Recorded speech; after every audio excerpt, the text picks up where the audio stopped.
Hey guys, so 3.3, I thought I'd go over these notes with you. Um, don't forget, these are just kind of like guided notes. You should be looking at 3.3 in the book to actually be finding the information for this, or just your own memories, because I know we've been through this a lot. So, so we start off, at least gives us a bunch of stuff. It gives us the formula for slope, point slope formula of a line, slope intercept formula of a line. One cool thing I will mention right here, if you take the slope formula and you multiply both sides by x2 minus x1 and x2 minus x1, guess what? You will get the point slope formula. So if you ever forget it, just know you can take the slope formula and move it around like that. In your own words, explain what slope is for a line. I hope you can do that. I hope maybe something like this comes up where it's delta y, or the change in y over delta x, the change in x, or the rise over the run. Find the equation of a line with a slope of 2/3 and y-intercept of 0, -5. So I'm going to use the slope-intercept form. It's going to be really easy, straight up substitution. Y equals 2/3 minus 5. Okay, and then the next one, it already gives me the y-intercept, so I'm going to do the same thing, but I'm going to have to use these 2 points in order to find the slope. So the slope is going to be equal to 7 minus 5 over 0 minus 3, or -2/3. So this equation is going to be, my puppy's making some funny noises, y equals -2/3 x plus 7. All right, so this one, if our y-intercept always stays the same, but our slope can be anything, all this means is that you're going to get a bunch of linear relationships that can all go through that same y-intercept. What is the relationship among graphs for lines where the slope stays the same, but the y-intercept can change? So those are all going to be, let's say the slope is 2. Okay, those are going to be any type of parallel lines like that. Moving on to finding the average rate of change. So the average rate of change, when you have any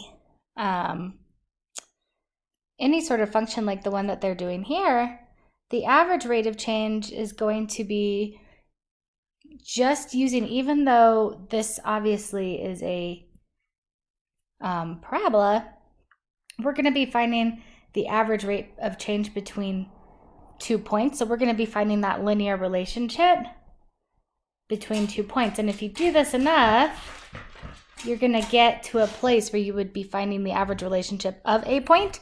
And that's what you're going to do. Stay down. That's what you're going to do when you get to calculus.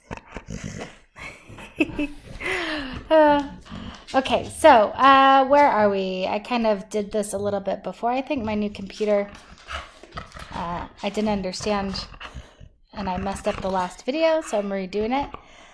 If I want to find the average rate of change on the interval from 2 to 5, what that means is where x is 2 and x is 5, I need to find these 2 points, right? So here and here. So to do that, I need to input 2 and input 5. If I input 2, I get 2 squared is 4 times 2 is 8, minus 9 is equal to -1. And if I input 5, I get 50 minus 9, which is equal to 41. Like I said, please double check me. I'm doing this mentally, so I very well could make a mistake. If this was something important for me, of course I would double check with the calculator, but that's what I have you guys here for. Now I have 2 points. I have 2, -1, input 2, output -1, and I have input 5, output 41. So I can just put that into my formula. So 41 minus a -1 is just 41 plus 1, and 5 minus 2 is just 3. So I get 42 over 3, which I think is 14. Double check me on that. So 14 is the average rate of change for the function 2x squared minus 9 over the interval from 2 to 5. So it'd be that straight line through those 2 points, even though it's a parabola. Okay, so let's do the next one. The next one's a little bit weird because you have a variable instead of a number. So I'm going to input 4 and get a point, and I'm going to input b, and I'm going to get another point. So my first one, if I input 4, I get 4 squared is 16. 16 times 2 is 32 minus 9 is equal to 23, I believe. Now if I input b, I'm going to get 2b squared minus 9. And that's going to be my answer. I can't do anything with that. It's not even the difference of squares, right? It's 2b squared minus 9. So I have 2 points. I have 4, 3, and I have b, 2b squared minus 9. But I'm just going to put that back into my formula for slope. So I'm going to say y2, which is 2b squared minus 9, minus y1, which is just 3, all over x2, which is b, minus x1, sorry, which is 4. So b minus 4 on the denominator. Now I can do one thing here. I combine these like terms up here. So I could just say minus 12. But I really don't see anything else. I mean, I could factor out a 2 there, but I don't see that making this function anymore, or this rate of change, I'm sorry, any less complicated. So I'm just going to leave it like that, and that's okay. And I think one of the hardest things students have when we get to this kind of stuff is that you're not okay with leaving it that way, but you are just going to have to learn to be okay with that. All right, so the next one, I'm going to input 3, but I'm also going to input, and here's where it gets a little more confusing, but this one actually works itself out really well, 3 plus h. Okay, so here I have, if I just input 3, that's pretty easy. 3 squared is 9, 9 times 2 is 18, 18 minus 9 is just 9. But if I input 3 plus h, I get 2 times 3 plus h squared minus 9. And I'm going to take that a little bit further. I'm going to FOIL 3 plus h squared, which is really 3 plus h times 3 plus h. You can FOIL it in your head, or you can do an area model, right? 3 plus h times 3 plus h. But I'm going to do it in my head, so you guys check me. And let's see, 3 times 3 is 9 plus 6h plus h squared minus 9. But let's even reduce it further. We're going to have 18 plus 12h. I'm going to distribute that 2 all the way through, plus 2h squared minus 9. So 18 and 12 is 30, minus 9 is 21. So actually what I get is 2h squared minus, oops, nope, I don't. Did you guys catch that? I hope you did. I'm not going to go back and redo this. That should be 12h. So in which case I cannot combine the 18 and the 12. I can combine the 18 and the minus 9. So what I'm going to get, and I'm going to rewrite it like a normal quadratic, I'm going to get 2h squared plus 12h minus 9. And that's going to be my output when my input is 3 plus h. Now I do have to put all of that back into my slope formula to find the average rate of change. So in my y2 is going to be that, what I just did. So I'm going to have 2h squared plus 12h minus 9. And then I'm going to subtract y1, which was just 9. Okay, and my denominator was x2, so 3 plus h, and then subtract x1, which was just 3. And then this does, if memory serves, look what happened here. These 9s cancel, these 3 cancels, and I can take an h out of everything, right? So this h, one of these h's, and this h here. So what I get is 2h plus 12. And that's the average rate of change. So that's a linear relationship between those two lines.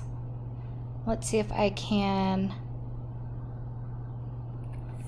delete this here. Sorry, new computer, still working on it. Delete. Ah, look at that. Oh, but it left that left all my work. That's weird. Well, I think I can erase this. So anyway, there you go.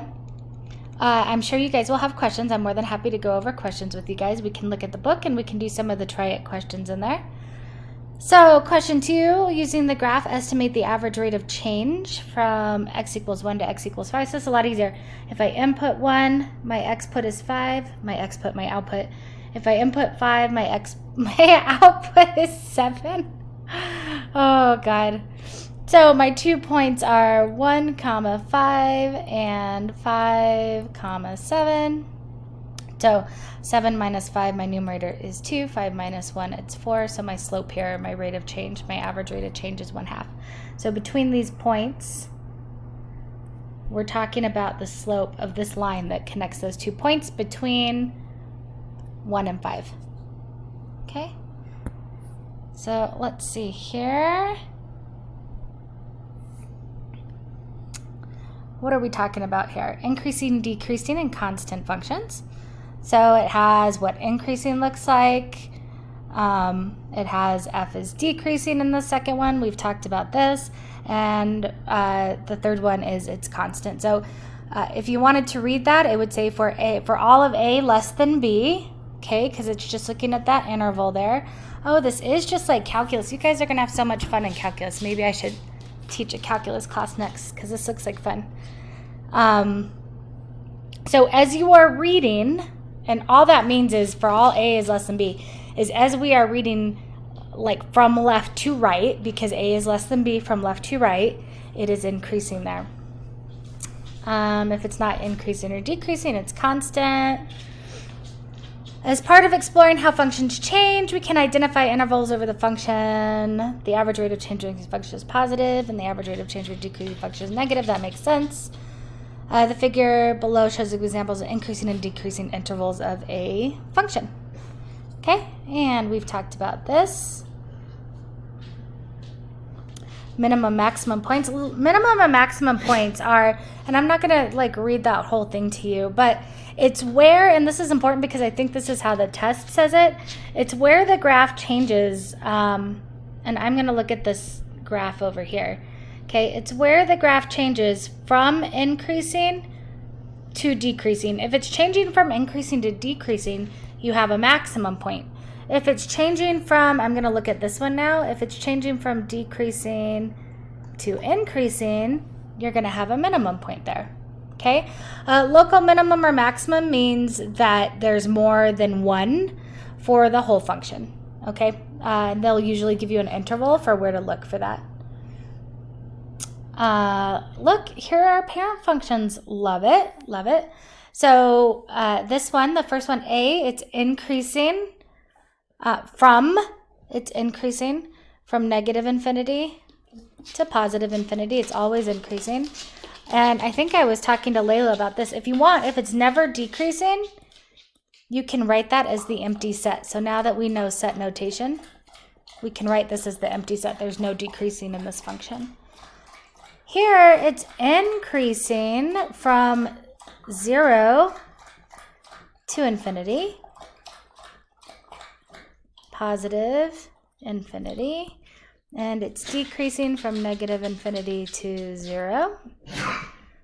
Here it is increasing from 0 to positive infinity also, and it's not decreasing at all, so that is also the empty set.